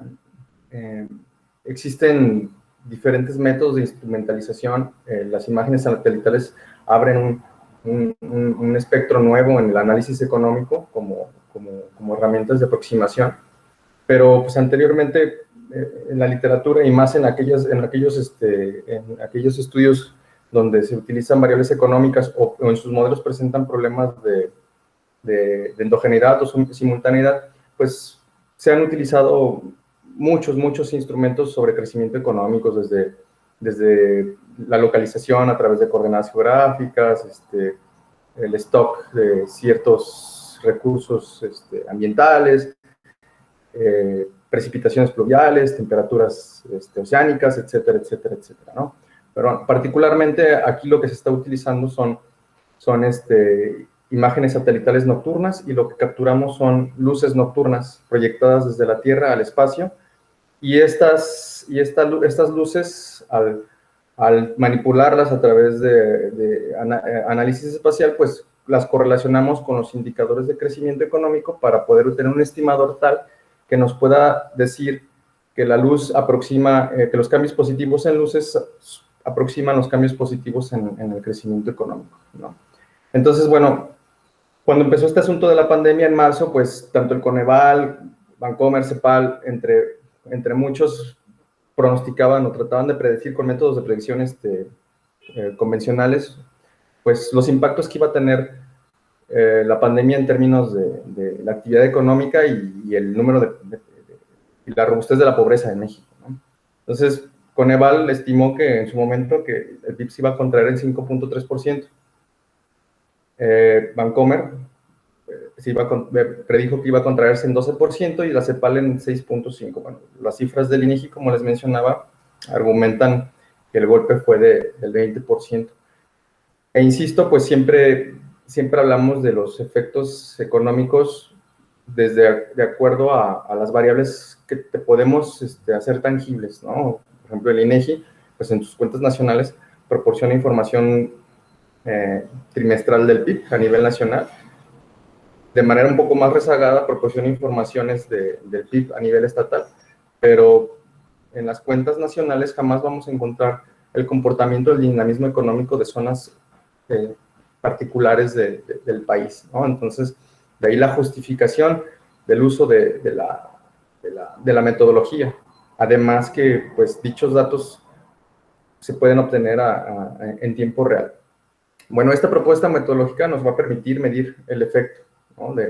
Nos permitió aproximar el efecto del COVID sobre la dinámica económica, en el caso particular de la zona metropolitana, pero quiero resaltar que pues, este método es aplicable a cualquier región o microrregión que exista en el país o en cualquier parte del mundo, ¿no? Nos va a permitir construir indicadores oportunos en tiempo real.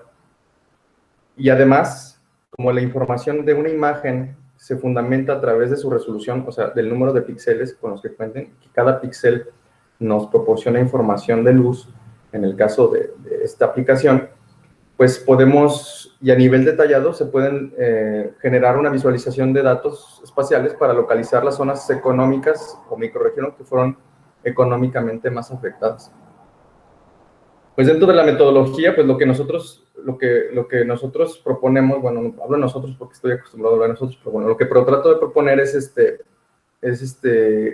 extraer la información de luminosidad que existe en el país en periodos distintos de tiempo, particularmente para hacer mi estudio de caso de la zona metropolitana, de los periodos que comprenden de que inició la pandemia y después de que se levantaron las restricciones, pues extraer información sobre el cambio de luces que existe en las zonas, en una zona particular del país. Este ejemplo que les estoy presentando es la República Mexicana, segmentada por estados de la República, y los píxeles en color blanco o los valores en color blanco representan el grado de luminosidad.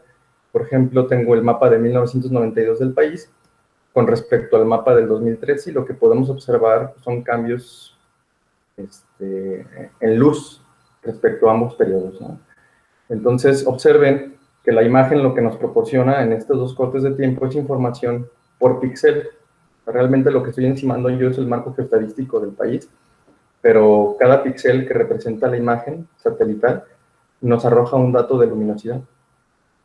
Entonces, de acuerdo a la literatura, de acuerdo a los ejercicios o las demostraciones que se generaron en el cálculo de estimadores a través de Henderson a nivel internacional y a través de un servidor en el nivel local, a nivel país, pues podemos determinar los cambios que existen en luminosidad de un periodo respecto a otro, aplicar el ponderador del estimador generado en la regresión correspondiente y poder determinar el cambio que hubo en la actividad económica, ¿no? Entonces, en algún momento pues se demostró la relación que existía entre el cambio en luces con el cambio del Producto Interno Bruto en términos reales. Por ejemplo, esta gráfica manifiesta el comportamiento del PIB de 1992 al 2013, y esta otra gráfica representa el cambio de luminosidad por estados, PIB por estados, luminosidad por estados en el mismo periodo. Y podemos observar el comportamiento de ambos indicadores es muy semejante en el tiempo que se está definiendo. Exceptuando de ciertos estados de la República, como por ejemplo podemos ver aquí en el estado 4, que es Campeche, 27 que está abajo, Tabasco, y 28 creo que es Veracruz, no, 30 es Veracruz, y 28 no recuerdo qué estado de la República sea, pero son estados relacionados con actividad petrolera, ¿no? Entonces, de ahí en fuera, el patrón de comportamiento tanto de la luz como del crecimiento económico, pues es muy semejante. Lo que en su momento nos llevó a generar un estimador que determinara precisamente la elasticidad que hay del cambio de luces respecto al cambio del PIB, mismo estimador que se calculó en el corto plazo y en cambios de largo plazo, ¿no? Mismo que, pues, de alguna otra manera nos permite demostrar que la luz, digo, ya y justificado con Henderson y los otros estudios, que la luz realmente es un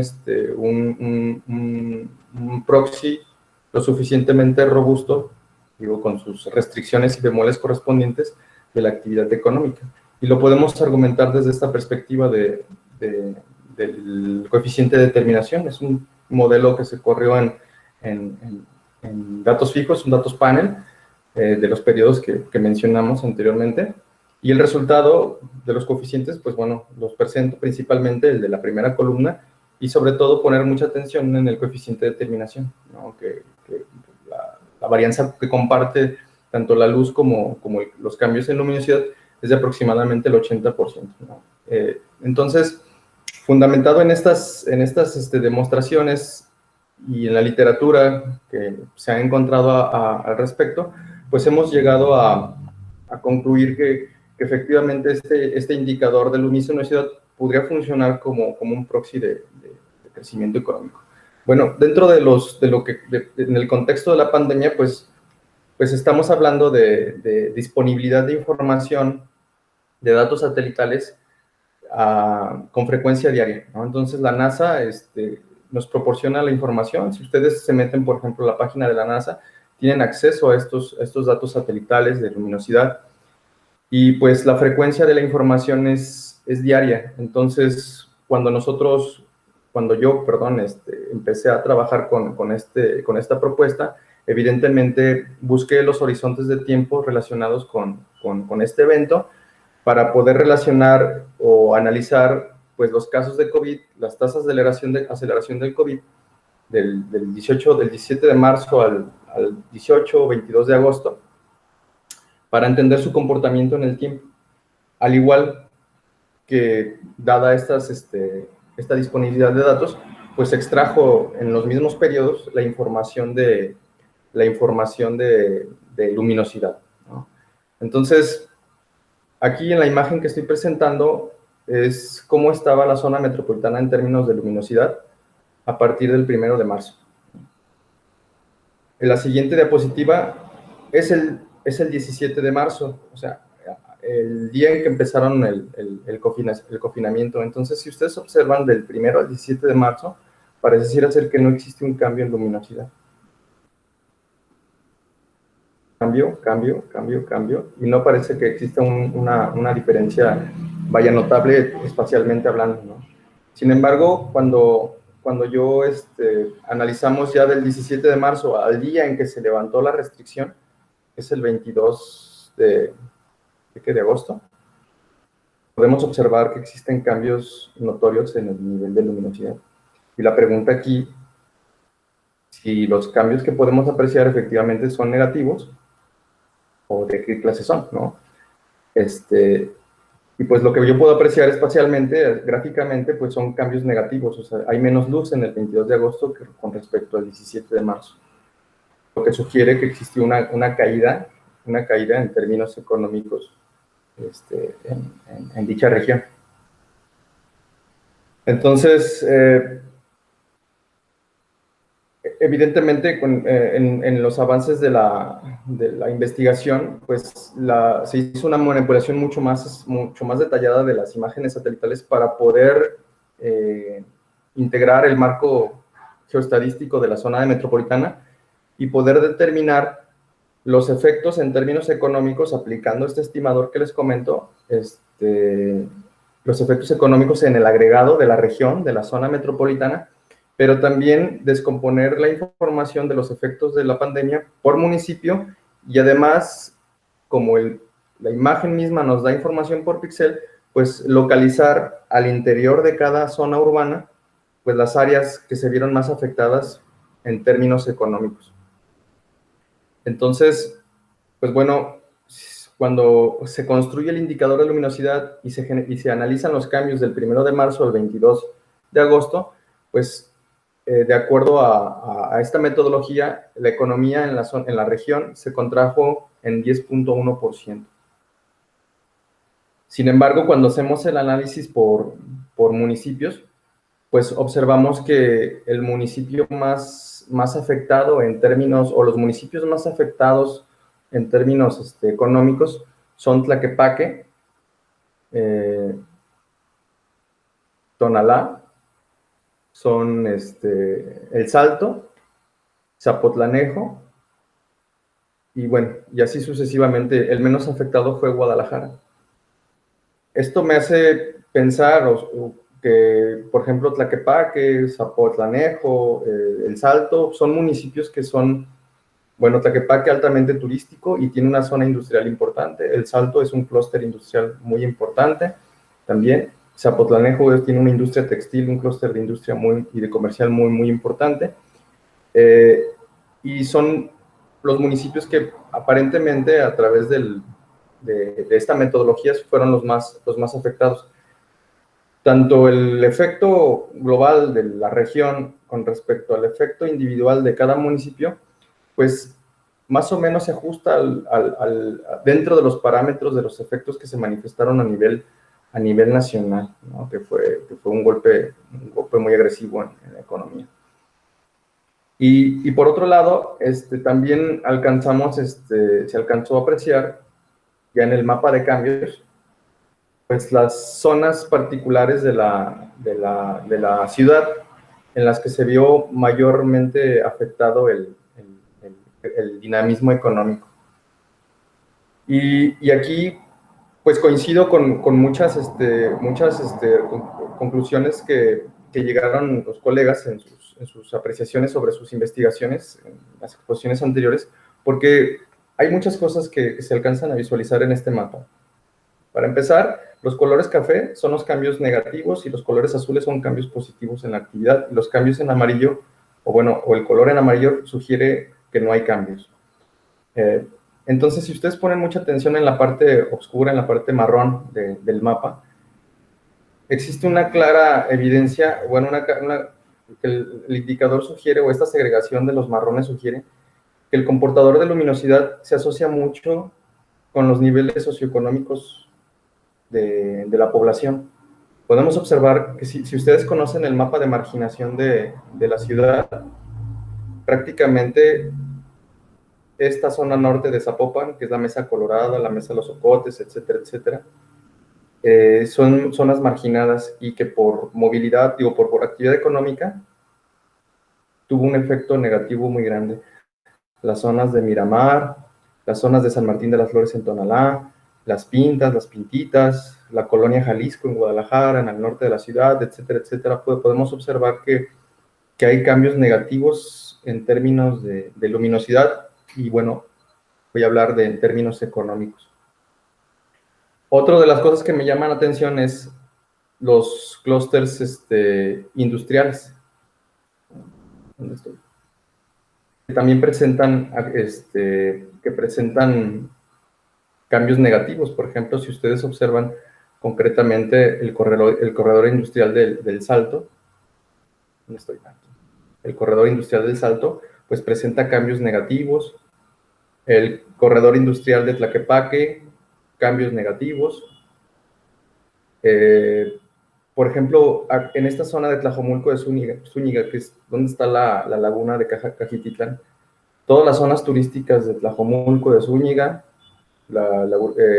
Cajititlán, pues todos los pueblos que están ribereños en la zona, el corredor de la misma cabecera municipal de Tlajomulco de Zúñiga, los centros de Zapopan, el centro de Tonalá, el centro de Tlaquepaque, o sea, regiones o espacialmente hablando de zonas turísticas de la ciudad, también presentan cambios negativos.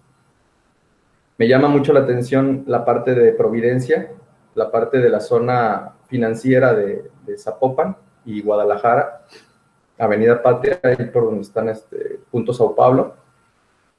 También los efectos negativos, en términos, pues sabemos que esta zona es prácticamente, pues, restaurantera, son una zona rosa de cafés, de restaurantes, etcétera, etcétera, y podemos apreciar también los cambios negativos. Por ejemplo, en Zapotlanejo, también, el corredor industrial de Zapotlanejo, la zona comercial de Zapotlanejo, también presenta cambios fuertes negativos. Y bueno, si nosotros podemos ubicar o conocemos el mapa espacialmente hablando, podemos relacionar esta segregación del cambio de luces con diferentes contextos. Uno, con el social, que lo que nos sugiere es que las zonas más vulnerables de la ciudad son las más afectadas en términos económicos. Lo que mencionaba también Fernando, que las zonas con niveles con poder adquisitivo son las menos afectadas. Veamos, por ejemplo, estas zonas de aquí, que son los niveles socioeconómicos más altos, o colores en amarillos en estas regiones de aquí, en colores azules con cambios positivos. Podemos asociar los cambios negativos también en términos de localización de zonas industriales, de zonas turísticas.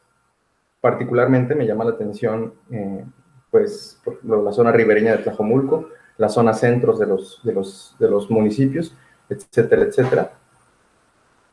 Y pues evidentemente pues existen muchos cuestionamientos que se abren al respecto.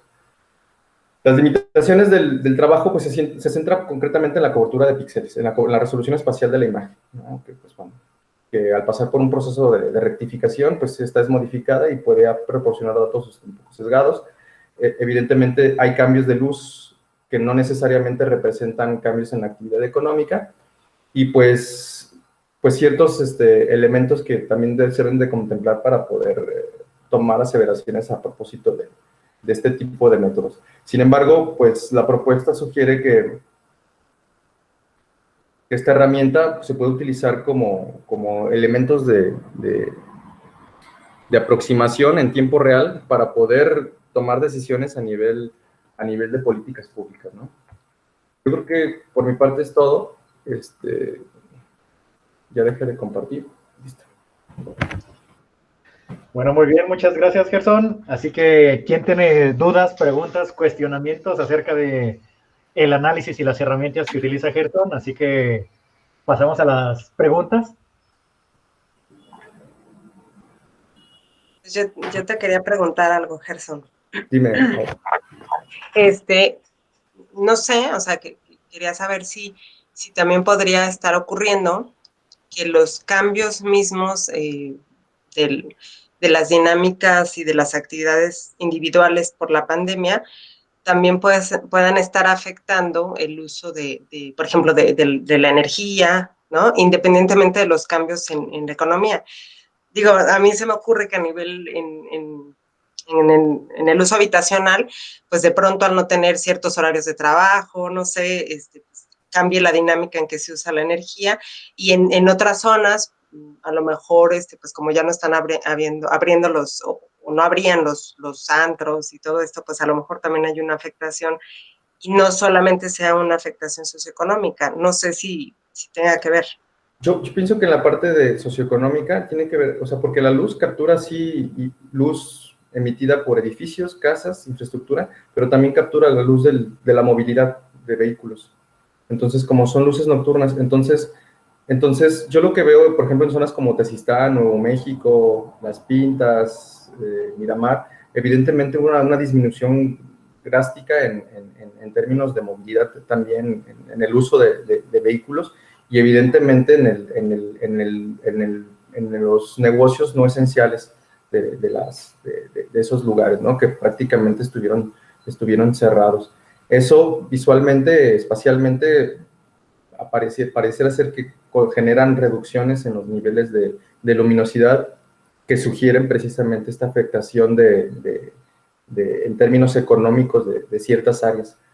Y curiosamente, pues si tú empalmas el mapa de marginación con esos cambios negativos, pues coincide que estas zonas, Miramar, que Mesa de los Ocotes, Mesas Coloradas, Colonia Jalisco, coinciden con las zonas que son socioeconómicamente más vulnerables en términos. Y entonces quisiera yo atar cabos, porque no puedo dar una aseveración concreta, de precisamente que los cambios de luminosidad es a través de la baja movilidad que hay en las zonas. Por ejemplo, si hablamos de la zona centro de cualquier zona centro, específicamente por ejemplo la Zapotanejo, pues es un corredor todo industrial comercial, es una calle, que son servicios no esenciales, y evidentemente la gente dejó de moverse, dejó de salir, y pues todo eso representa una baja en los niveles de luz. Los gimnasios apagan sus luces, las fábricas apagan sus luces, etcétera, etcétera. El movimiento de vehículos disminuye. Entonces, la luz sí aproxima crecimiento económico, pero también puede aproximar muchas otras cosas que están dentro de ese indicador. Creo yo que por ahí viene la relación, porque no solamente aproxima crecimiento económico, sino actividad humana en general.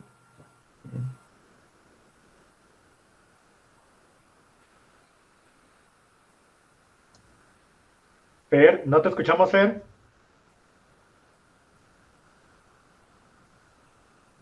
¿No? Se descompuso el micrófono. No, no se escucha, Fer.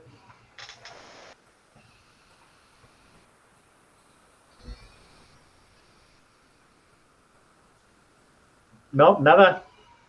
A lo mejor si desconectas tus audífonos con el micro de la compu. ¿No? Puedes escribirlo, no importa. Puedes escribirlo si quieres y aquí te lo contestamos. Sí, después si quieres en corto. Lo vemos. Mientras Fer escribe tu pregunta, yo tengo mi pregunta así.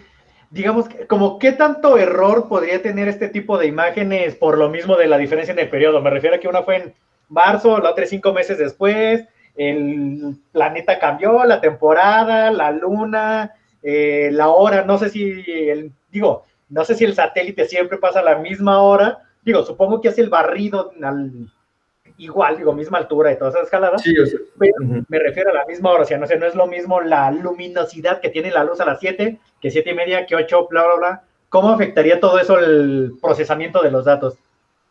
Bueno, evidentemente, más que, porque el satélite, por lo que leí, está configurado ya con una velocidad y con unas ciertas especificaciones tales para tomar las imágenes en mosaicos a diferentes esquemas para poder armar el país, el planeta, ¿no? Lo que hago yo nada más es extraer la parte correspondiente de una sección de todo un mosaico de fotografías que se toman.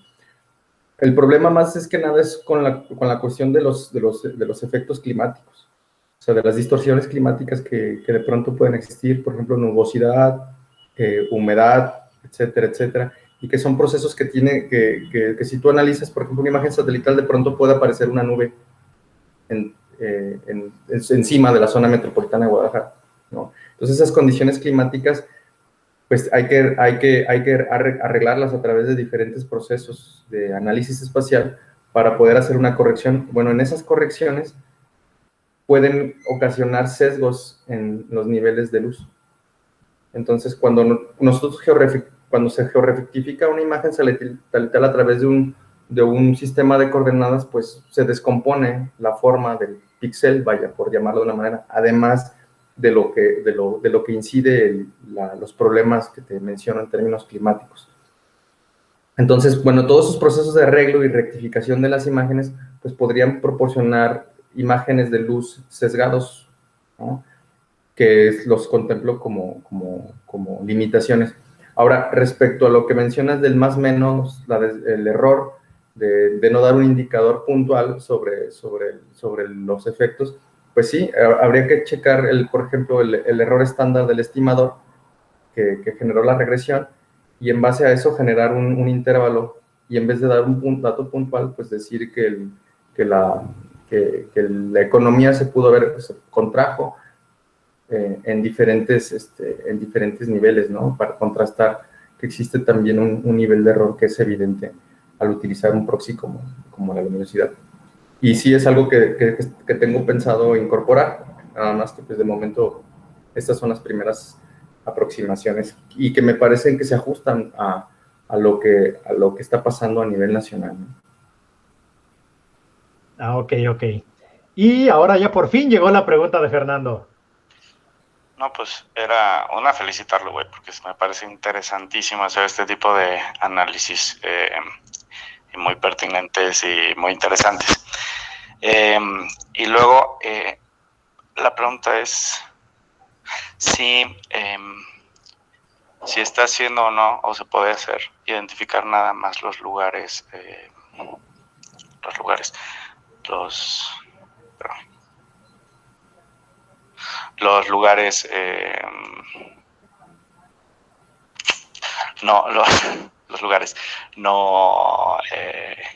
lo que tuvo que seguir actuando, ya se me fue la palabra, estoy muy pendejo, los lugares que tuvieron que seguir y los que tuvieron que cerrar, entonces identificar quiénes, en qué lugares igual no se cumplió toda la cuestión de normativas en ese sentido, y ya.